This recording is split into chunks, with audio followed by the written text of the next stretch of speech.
السلام علیکم ناظرین سامعین، ڈاکٹر صاحب آپ کو بھی السلام علیکم۔ وعلیکم السلام۔ آج حسن اتفاق سے نا ڈاکٹر افتخار صاحب کو ہم نے دریافت کر لیا میس کام میں، اور ڈاکٹر صاحب سے ریکویسٹ کی تو آسانی کے ساتھ مان بھی گئے۔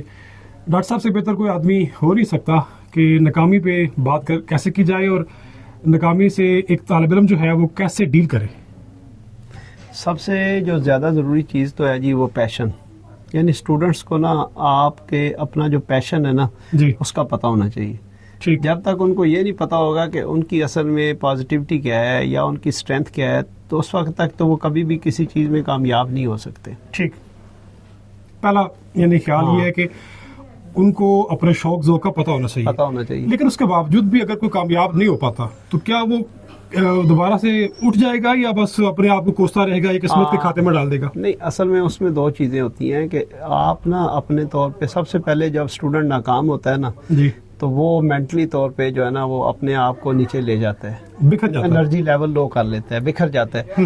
اس کو بکھرنا نہیں چاہیے، ٹھیک ہو گیا۔ کم از کم اس کو یہ سوچنا چاہیے کہ کن جو ہے نا میری کون سی ایسی ویک ایریاز تھے جس کی وجہ سے میں نیچے گیا ہوں، واہ، ان کو اگر اوور کم کر لے گا تو وہ دوبارہ سے اٹھ جائے گا۔ ٹھیک ہے، اور پھر آگے جا کے ہو سکتا ہے کہ وہ اس ناکامی کو کامیابی کا حصہ ہی سمجھے۔ کامیابی کا، اور دوسری بات یہ ہوتی ہے کہ ضروری نہیں ہوتا کہ ایک سبجیکٹ میں آپ ویک ہیں، اس میں ہو سکتا ہے آپ کی پروگرس اتنی اچھی نہیں ہے تو باقی ادر سبجیکٹس میں بندہ بہت اچھا ہوتا ہے۔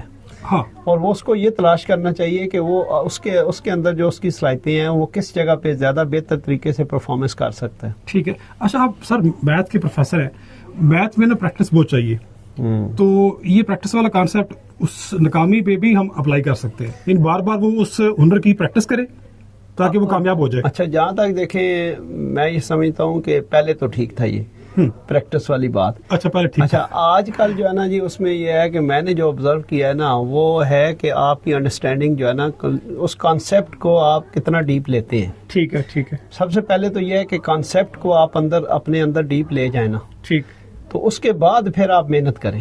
ٹھیک ہے، یعنی آپ یہ کہہ لیں کہ بندے کو ساتھ ساتھ سمارٹ ہونا بھی ضروری ہے۔ سمارٹ ہونا، یعنی ہارڈ ورک نہیں، ہارڈ ورک کے ساتھ سمارٹ ورک۔ ٹھیک ہے، اس میں دعاؤں کا، چلے آپ نے بات کر دی عمل کی، دعاؤں کا کتنا ہاتھ ہے کامیابی میں؟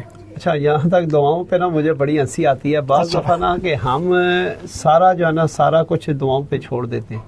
ہاں، دیکھیں، دعا کا جو اصل کانسیپٹ ہے کہ آپ پہلے محنت کریں، ٹھیک، اپنی پوری سٹرگل کریں، ٹھیک، پھر اس کو آپ دعا اللہ سے کریں کہ اللہ میں نے اپنی پوری ہمت، اپنی سٹرگل، اپنی ایفرٹ کر دی ہے، ٹھیک، اب تو جو ہے نا وہ مجھے اس میں کامیاب کر۔ یہ آپ نے بڑا بیلنس نقطہ نظر بتایا کہ اپنی ایفرٹ کرو، اس کے بعد دعا بھی کرو، یعنی نہ صرف ہم اپنے ہاتھ پاؤں چلائیں بلکہ اپنے ذہن کو رب تعالیٰ سے جوڑ لیں۔ جوڑ لیں۔ چلیں ڈاکٹر صاحب، شکریہ آپ کا، تھینک یو جی، بہت شکریہ، السلام علیکم و رحمۃ اللہ۔